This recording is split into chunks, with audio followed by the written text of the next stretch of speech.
What's up, guys, and welcome to another episode of the Powerhouse Mentality podcast. I'm your host. I'm Caitlin Kenneth Smith. And on today's podcast, we're going to be getting into finding meaning through suffering. That's going to be the title of this episode because I feel like a lot of people, myself included, look at suffering, look at struggle, look at pain, look at challenge in life, and it's really hard to see the good that could potentially come from it, especially when you're in the thick of it. So if you're going through a really challenging time right now, you might be listening to this podcast and you might be like, wow, this girl's just a fucking idiot. Like, she doesn't understand what I'm going through. All of the stuff that I'm going through is so difficult and so challenging. I get it. I understand. While I'm not going through what you're currently going through, I've gone through my own struggles and I've gone through my own trauma and I've gone through my own suffering. And I'm sorry to tell you, but so have every single person who you meet throughout the course of your life. Every single person on this planet has been through something horrific. Everybody has a story. And you shouldn't ever try to almost compete with that. And I'm not saying that you're trying to do that. It's not your fault that the things that have happened to you have happened to you. Some things are your fault, but it's obvious to say that, like, not everything is your fault. And it's easy to say, hey, just get over it. But if it were that easy, then nobody would have trauma and nobody would have issues and everybody would just be fucking happy all the time. But that's not how it is. And a lot of people think that I'm pretty intense, that I'm pretty tough, that I'm pretty just straightforward, to the point, black and white, robotic, whatever you want to refer to it as. And I'm not. I have emotions. I understand what you're going through. I have empathy towards it. And the reason why I'm so tough here in this podcast, or why I'm so direct, is because I spent too much of my life holding myself back because I was living in the past, because I was allowing the trauma that other people had caused to me to ruin my life. And I don't want that to happen to other people because it set me back really far. And I'm still crawling and climbing my way back up. And I keep thinking to myself, almost on a daily basis, that, man, I could be so much further in my life if I didn't allow myself to remain stagnant and go backwards because of the trauma that somebody else inflicted onto me. I was allowing somebody else to impact how I was living my life because I couldn't get over what happened. And I'm not trying to compare my trauma to your trauma. I'm not having a fucking trauma war here because honestly, that's soft. And I'm not calling you weak. That's not what I'm saying. I'm saying that you are strong. You're stronger than you think that you are, and you're not giving yourself enough credit. You deserve happiness, you deserve abundance, and you are enough.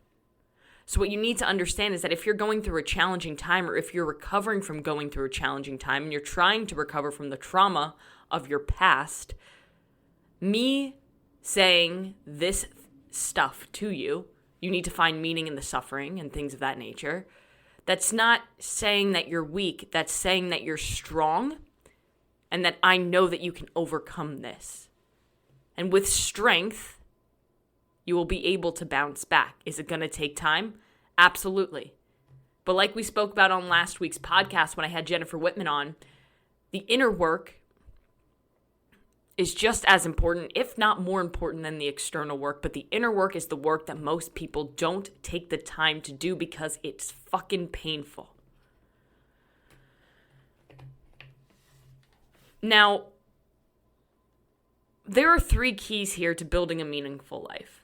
And most of us want a meaningful life. Most of us don't want to just kind of exist on this planet. We want to live and thrive and have the best life possible and build the most beautiful life for ourselves and our family, right? You don't want to just be mediocre. You don't want to settle for that. I know you. You're listening to this podcast because you want to get better. You're not listening to this podcast because you want to be mediocre for the rest of your life. So 3 keys to building a meaningful life. But before we get into that, I want to just preference that pursuing joy and pursuing happiness is not it. That is not what you should be doing in life. Joy and happiness can be the outcome, and they can be kind of like a benefit to the goal, but they should never be the goal. Because the amount of people that I've seen, and I've done this, where it's like, hey, once I get the promotion, once I meet my significant other, once I get married, once I have a kid, once I, get whatever kind of monetary value you're dreaming of, once I get those things, then I will be happy. But then when you get those things, you realize that, shit, I'm still not happy. And it usually leads you down a depression. This happened to me when I was promoted to become general manager. I had been working so fucking hard and literally gave my entire life, spending 13 plus hours in the gym most days, to working. And when I was handed the general manager position finally after a few years, I realized wow, this isn't giving me the joy and the happiness that I thought it would, because we create joy and happiness through our perspective towards our reality. Now, in order to create a meaningful life, there are 3 things that matter. 1, the act of doing, taking action, doing things, right? Because if we just stay stagnant and we keep saying, oh, I'll do that later, and then we never actually do it, or we have so much fear and anxiety about taking action that we never take it, then it's really hard to live a meaningful life if we're not doing. All right, so the act of doing. Number 2 is the act of experiencing. So anything that expands your perspective of the world. Love is one of the biggest ones that comes to mind. So experiencing love, nature, the world in general, and having a beautiful perspective towards all the things that you should be grateful for in your life. And one thing here that I want to note is that with the act of experiencing, if you're ever in a place where you have high anxiety or where you're super stressed, one thing you should do, and Jordan Peterson talks about this a lot, is you should take in that moment, start thinking about things that you're grateful for, because it's impossible to be grateful and to be stressed at the same time. So if you shift from, holy shit, I'm so anxious, holy shit, I'm so stressed, to, hey, I'm really grateful for X, Y, and Z, and really feel that gratitude and feel the emotions that are associated with that, it's going to help you get out of that stressful and anxious spot. And number 3 is really what I want to hone in on today. Number 3 is the act of suffering. Yes. One of the keys to building a meaningful life is suffering, because it strips us down to our most vulnerable position and it shows who you truly are. When somebody is in a painful, challenging place, that's when you see who they truly are. For example, when somebody is really hungry, when someone is super sleep deprived, when someone is super stressed, that's when their true colors and who they truly are come out. Now, I'm not saying that you should go out and you should purposely seek suffering, although there is benefit to that. For example, in training, every time that I go out to the garage to train, I am intentionally finding discomfort and pushing my body to a place to be able to show myself that I can overcome things, because that way it makes all the little things seem a lot less.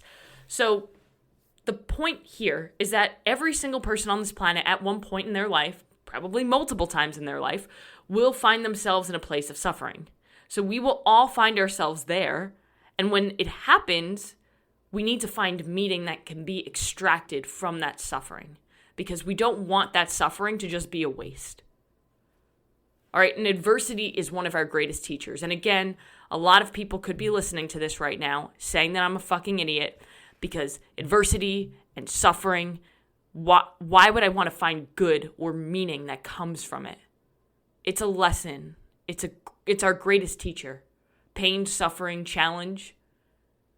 Those things teach you to be more resilient. They build calluses. Everybody has people who lift weights, they have calluses on their hands. People who play the guitar, they have calluses on their fingers because of the hours and hours and hours that they put in. And those calluses make their hands stronger, makes their fingers stronger so they can be more efficient at that activity. When you go through so much suffering, you develop mental calluses, and these calluses allow you to become much better at being able to overcome the hurdles that life throws at you. So then things that maybe would throw somebody else off don't even faze you, because you've been able to develop those mental calluses, not just by going through suffering, but by taking meaning from that suffering and applying it to your life. Now, suffering wasn't meant just as a way to develop meaning, but meaning was a way to get through suffering. So it kind of goes hand in hand. In order to get through the darkest times in your life, purpose, drive, and meaning are going to be the things that fuel you to get through those tough moments. But then also in those tough moments, you can extract purpose, drive, and meaning to be able to drive you forward. So think of it like this. Suffering provides us with lessons on how to navigate lesser problems. And when things get tough, it's really easy for us to lose meaning, to lose purpose, to lose focus, and to almost just shrug our shoulders and say, well, like, what's the point, right? Have you been there? Because I've been there, where things get really fucking hard, or maybe work is really overwhelming, where I'm just really fucking stressed, and all I want to say, like, throw my hands up and just say, you know what, fuck this, like, I'm done. Like, I don't want to do this anymore. And then in that moment, you have to make a choice. You have to make a choice like, hey, am I willing to give up the things that I want in my life because things are becoming too difficult? Or am I going to find purpose and meaning and drive in this moment to continue to push towards the things that I want? And that's up to you, because there are going to be times in your life where things get a little bit out of control and you have to make the decision as like, hey, maybe I don't actually want what I'm pursuing. Maybe the purpose and the vision isn't what I thought it was, and you adapt and pivot. But every single day, thousands of people give up on their dreams. Thousands of people give up on their dreams. Think about that. Is it okay to do that? Absolutely. Because like I said, sometimes what you thought that you wanted out of your life isn't necessarily what you want out of your life when you continue. You always have to be honest with yourself here. Just because things get difficult doesn't mean you throw your hands up and you give up. It means, hey, are we pivoting or are we continuing?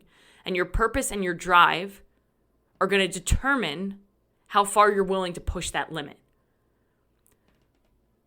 So think of purpose as the glue that holds your life together when things get tough. Or think of it as the fuel that drives you forward. Because with purpose, you can find energy that you didn't even think that you had. For example, let's take an analogy of a dog, okay? So say you just took your dog on a 5-mile run. Poor fucking dog, I'm so sorry. And the dog's panting, exhausted, laying on the front yard. And then all of a sudden, across the street, a squirrel comes out of a bush.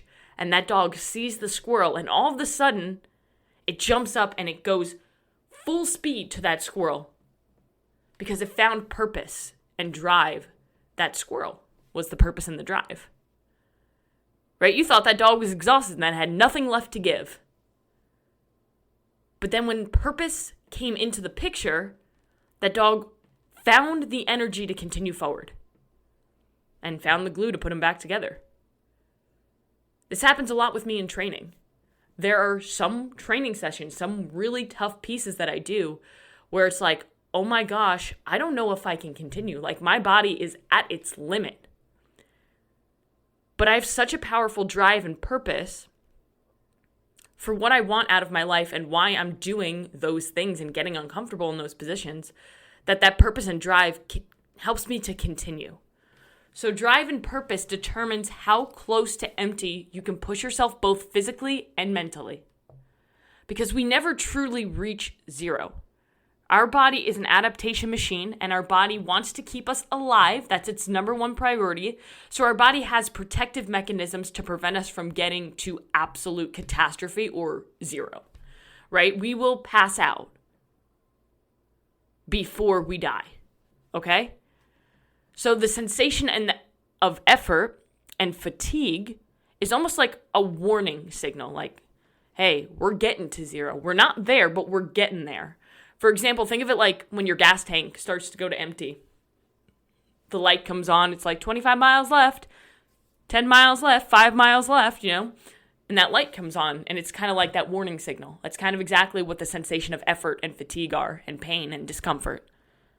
But having a strong purpose becomes like almost like a turbo boost. It might not feel like a turbo boost, but it's keeping you going. That's why it's so important that we, with our pursuits and with our goals, whatever they are for you, I want you to visualize your goal. It's important that your pursuit matches your purpose so you can continue to go longer and harder.